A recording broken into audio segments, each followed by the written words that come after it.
I ran my hand over the flimsy stand as the printer ejected the note I'd just printed. I scanned it quickly, no more than half a page. I shook my head.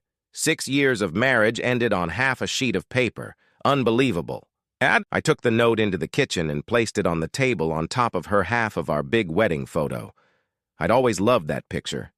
It perfectly reflected the love and devotion we shared when we first started our new life together. Now it was torn in half, and the smiling faces were separated by a jagged edge. Sighing, I placed my wedding ring on the note, then grabbed my keys and walked out the door.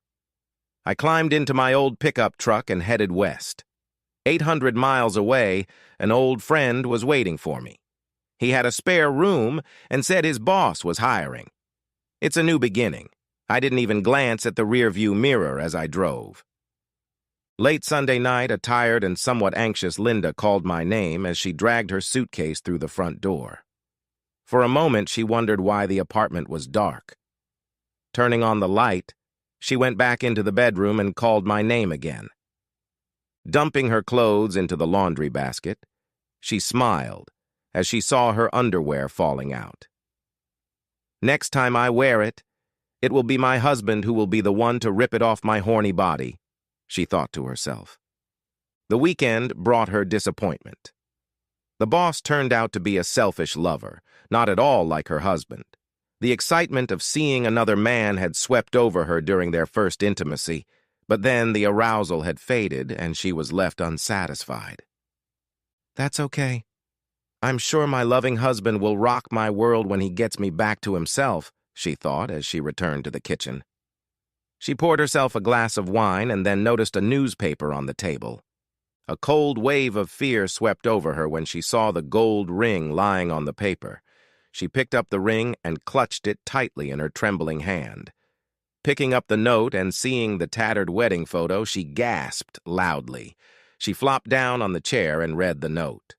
Linda, I didn't want to believe you'd really do this. When you said you needed a weekend with your boss to figure out your true feelings, I laughed. I mean, why not? How could my loving wife not be joking when she said that? It was utterly ridiculous, and you damn well knew it.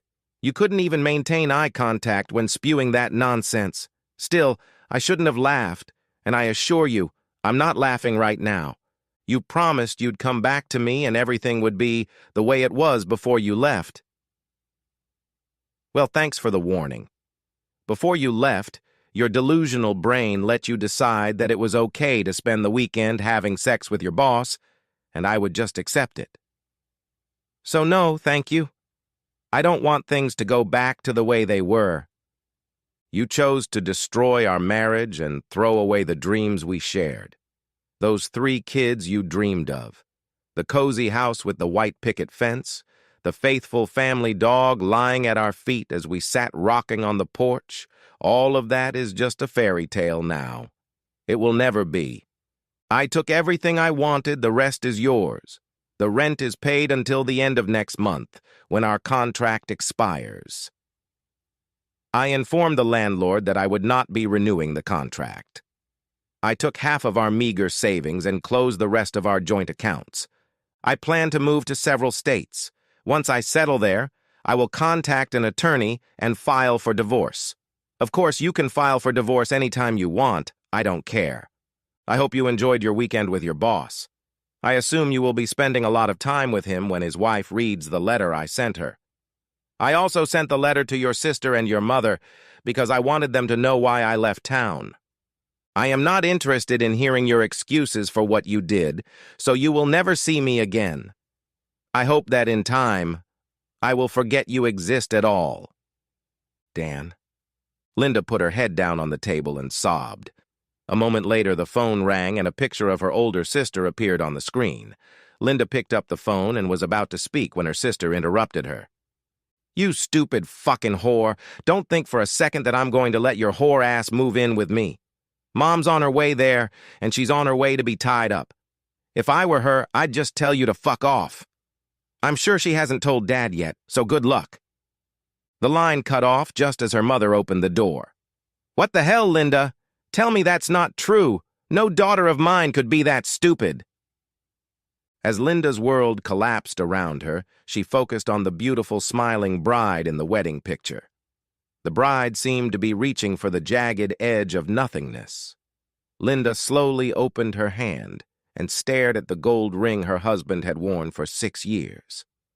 "Oh my God, it's true! It's gone! You stupid, stupid girl!" Her mother's angry voice fell silent, and Linda's head bounced off the table and she collapsed to the floor. She reached out her hand, but saw only blackness beyond the jagged edge of her fingertips.